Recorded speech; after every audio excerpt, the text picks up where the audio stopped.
Salut à tous, j'espère que vous allez bien, c'est Romain et on se retrouve aujourd'hui pour la première vidéo de 2022. Avant toute chose, bonne année à tous bien évidemment, et puis pour ce qui nous lie, on va souhaiter le meilleur pour le PSG et continuer à débattre, parler de notre club sur cette chaîne YouTube.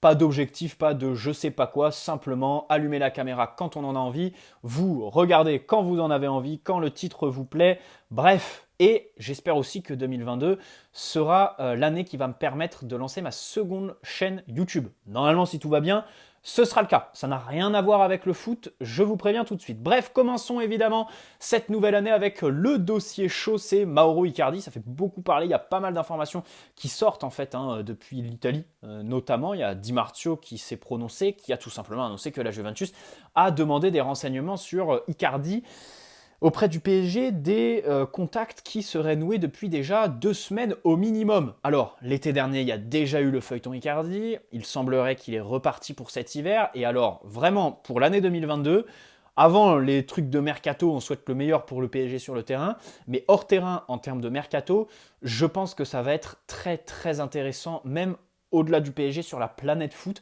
notamment Mino Raiola, parce que il y a le dossier Haaland bien sûr qui nous vient en tête, mais surtout là on se retrouve avec un jeu de chaises musicales, Morata qui va au Barça, le Barça qui veut se séparer de Depay, la Juve qui a besoin d'un remplaçant à Morata avant de le laisser partir, donc qui piste Icardi. Vraiment, je pense que ce dossier en fait illustre bien ce qui peut nous attendre pour l'été prochain. Parce que, par exemple, au poste de défenseur, à l'AC Milan, il y a Romagnoli qui ne devrait pas prolonger. Alors, il y a fort à parier sur le fait qu'il va signer, pourquoi pas, à la Juventus de Turin. Là, c'est complètement subjectif. Du coup, derrière, dossier de Ligt, évidemment. Et ainsi de suite. Voilà, des effets dominos incroyables. Et c'est pour ça que le PSG se positionne auprès de l'AC Milan de suite, en proposant Diallo, en proposant Kerrer et tout ça, pour prendre la température. Parce que là où le PSG joue bien, si évidemment ils sont vraiment en contact avec l'AC Milan, c'est qu'ils savent très bien que au cours de cette année, il va y avoir un vrai jeu de domino et qu'il y a quelque chose à faire. Alors dans les deux sens, déjà pour refourguer des indésirables à l'AC Milan, et ensuite parce que ça peut, par effet domino, nous rapporter un dossier assez chaud cet été. Bref, Mauro Icardi, la question fondamentale là-dedans, bon, c'est pas de faire la liste, énumérer toutes les informations qui sortent, c'est évidemment la formule. Parce que le PSG est enclin à le laisser partir. D'ailleurs, selon le Parisien, on réclame 30 millions d'euros, ce qui me paraît être un bon prix. Alors, rappelons quand même que Leonardo l'a recruté pour 2 fois plus cher. Extraordinaire masterclass. Mais la réalité, c'est qu'aujourd'hui, 30 millions d'euros pour un mec qui n'a plus du tout la tête au foot, c'est un juste prix. Et encore une fois, ce qui me fait dire que c'est un juste prix, c'est que personne va vouloir le mettre, tout simplement. Même si, rappelons quand même une vérité, même si aujourd'hui à Paris ça va mal, Icardi est très mauvais depuis 1 an et demi, t'as l'impression que au-delà du fait que au PSG ça va pas, t'as l'impression que même sa relation avec le foot en fait ça va pas.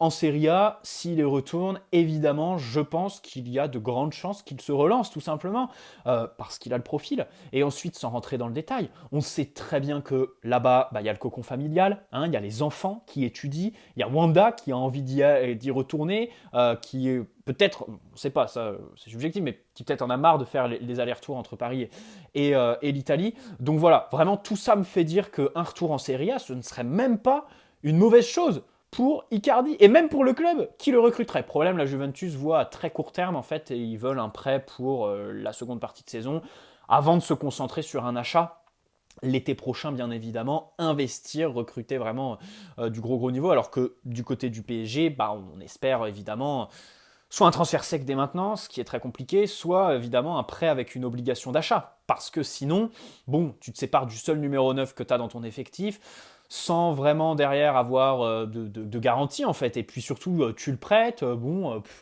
ça sert pas à grand chose. Et puis surtout, Icardi approche de la trentaine. Je vois pas à quoi ça servirait d'aller relancer un mec qui reste sur 2 ans catastrophiques, complètement saccagé par le joueur lui-même. Aller se relancer tout simplement. Voilà, ce type de plan, c'est pour les gamins de 21-22 ans.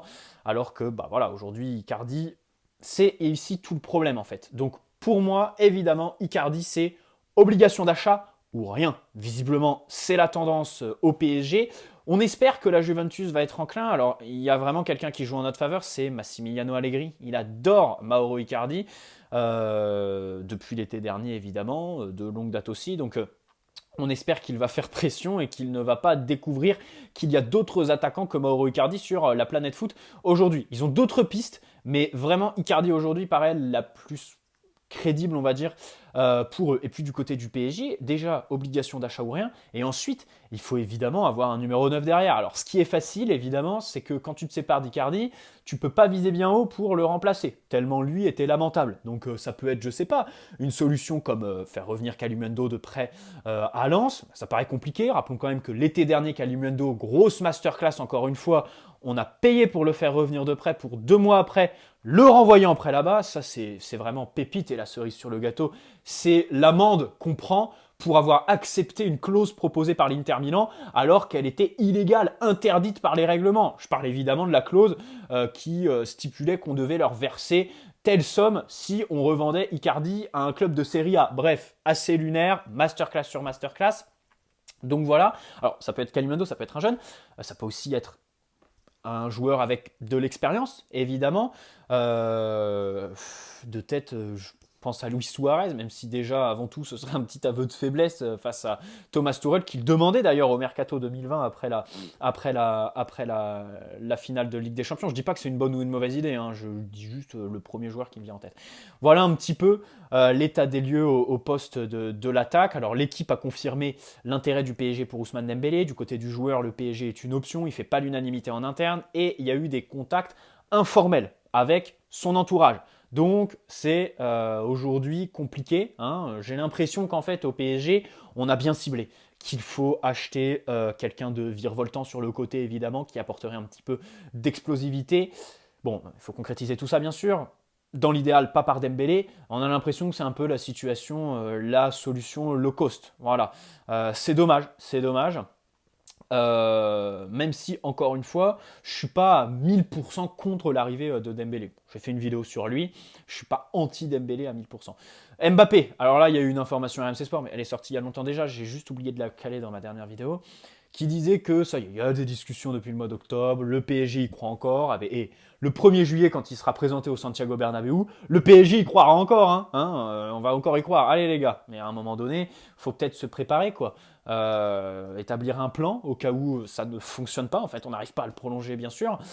Comme je l'ai dit, sa communication, ça vaut rien, que dalle, bien évidemment. C'est juste s'assurer de passer 6 bons mois en toute tranquillité, avec la paix d'abord, et puis ensuite en essayant de partir par la plus grande des portes. Et puis mon seul espoir de le voir prolonger, ce serait une défaite... c'est paradoxal, parce que d'un côté, c'est un espoir, mais de l'autre, je ne le souhaite pas. Ce serait une défaite prématurée en Ligue des Champions. Par contre, ce qui me fait dire que là, le scénario qui enterre complètement son départ, c'est on gagne la Ligue des Champions. Et je l'espère même. J'espère même qu'on gagne la Ligue des Champions et qu'il part après. Voilà, par la grande porte. Et bien sûr que c'est un acteur majeur, mais de toute façon, si on gagne la Ligue des Champions, ce serait un acteur majeur, bien évidemment, comme contre Vannes demain. Voilà, encore une fois, on va démarrer 2022 comme on a fini 2021. C'est lui qui va faire notre match. Il n'y a personne. Alors, on a laissé des passes droits aux Sud-Américains. Je trouve ça scandaleux, bien évidemment. Un jour de plus pour jet lag, juste parce qu'ils vont à l'autre bout du monde. Ok, super, on n'y peut rien, franchement.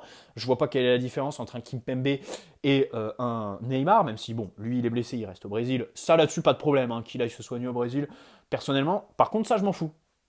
Le repos pour jet lag, je m'en étonne, je m'en offusque, mais que Neymar reste au Brésil jusqu'au 9 janvier, bon, c'est pas très très grave. Messi est positif au Covid, que voulez-vous? Quand tu vois les vidéos qu'il poste sur ses stories Instagram alors qu'il a 300 millions de followers, c'est complètement normal. Là, bien sûr que...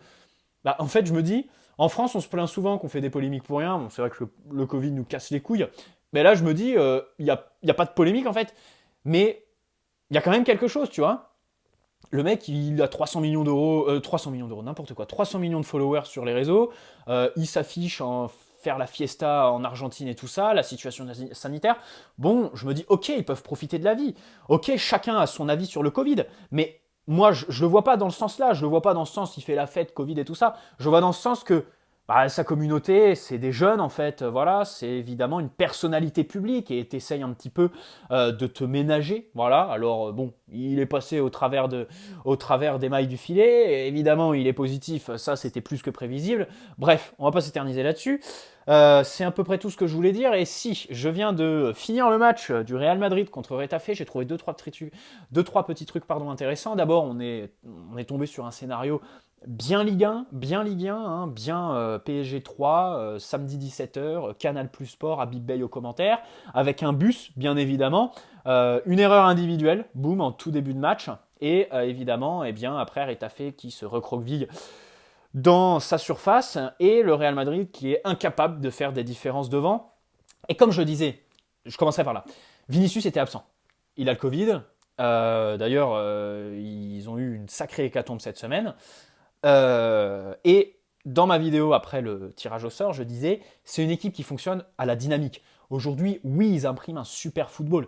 Voilà, ça joue un bon football, Carlo Ancelotti a mis ses principes, ça joue bas, ça presse pas forcément très très haut en fait, c'est pas du Guardiola, c'est pas du contre-pressing, et derrière, quand tu perds le ballon, ça essaye, hop, de t'arracher complètement avec des milieux qui se projettent, qui dans le dernier tiers sont très intéressants. Il y a la qualité technique aussi pour poser le ballon, le faire tourner bien sûr, prendre la profondeur, des ailiers qui dans les 1 contre 1 peuvent faire des différences. Dans la surface, un Karim Benzema, ça pue le football, c'est la seule phrase pour le définir bien évidemment. C'est une puanteur de football ce garçon, même si bon aujourd'hui il n'est pas extraordinaire. C'est plus Modric qui fait un match incroyable à 36 ans, on le rappelle encore. Il démarre 2022 comme il a fini 2021 et bien sûr il fracasse tous nos milieux de terrain, ça c'est toujours bon de le rappeler. Et le Real Madrid bah, qui aujourd'hui s'est cassé les dents. Je vous disais, c'est la dynamique. Aujourd'hui, voilà, ils sont en pleine bourre, c'est tout le temps le même 11. Et à partir du moment où hop, tu sors un joueur, en fait, eh bien, ça fait comme un grain de sable dans la machine. Ça ne marche plus très très bien, en fait.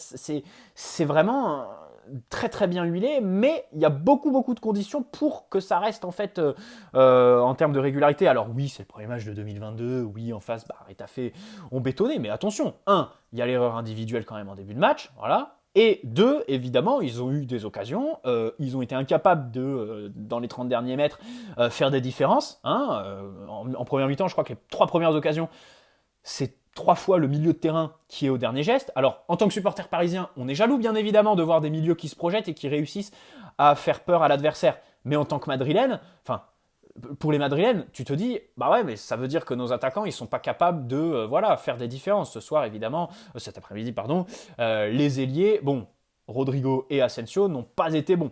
Les latéraux aussi, il y a les latéraux, bon, il y a un petit problème, Lucas Vasquez notamment. Le milieu de terrain a été très très bon, comme je disais évidemment, ils se projettent bien, ils vont nous faire très très mal là-dessus. C'est vraiment ce milieu de terrain auquel il va falloir faire très attention. Et j'ai aussi identifié Alaba. À un moment donné, on le voit en première mi-temps, il est défenseur, il est incroyable. Vraiment, c'est un joueur qui est trop fort. Ils ont fait évidemment une excellente affaire de le signer gratuitement. Et surtout, il a joué un peu à tous les postes, quoi. Numéro 10 avec l'Autriche, milieu de terrain, numéro 6, numéro 8, latéral gauche, hein, bien évidemment, à l'ancienne. Et aujourd'hui, défenseur central. Et il a des réflexes un petit peu de tous les postes. Du coup, il a une palette technique, mais extraordinaire, le garçon. Quand il sort de l'alignement en phase de relance et qu'il va n'importe où sur le terrain, en fait, il est capable d'endosser le registre de n'importe quel joueur.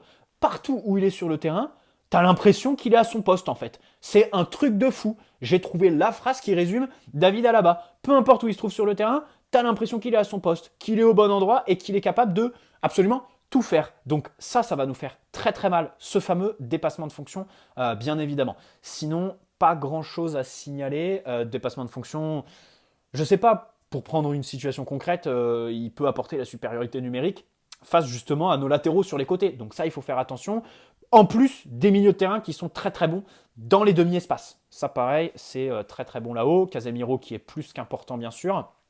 Donc voilà un petit peu pour le Real Madrid. Le but que Retafe met, bon, je me disais, nos attaquants, ils sont pas vraiment capables de le faire parce que bah, ça demande de la concentration et puis du pressing. Après, c'est la Ligue des Champions, peut-être qu'ils sortiront le bleu de chauffe et que quand on perdra le ballon, ils se bougeront un petit peu et peut-être qu'on pourra profiter d'une erreur du Real. Mais je me dis, bon, aujourd'hui en l'état, c'est pas un but qui mérite d'être analysé, qui mérite conclusion pour nous en tant que supporters parisiens.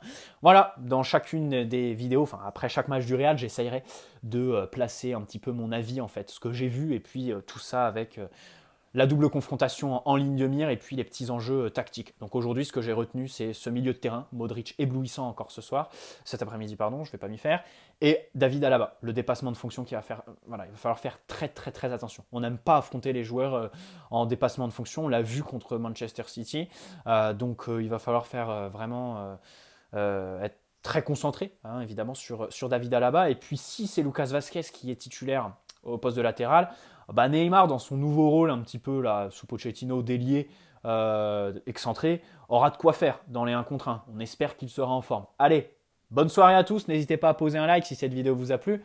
Vous abonner si ce n'est pas déjà fait. Et puis on se retrouve très prochainement, bien sûr. Ah bah demain, ben oui, demain pour le premier débrief de l'année.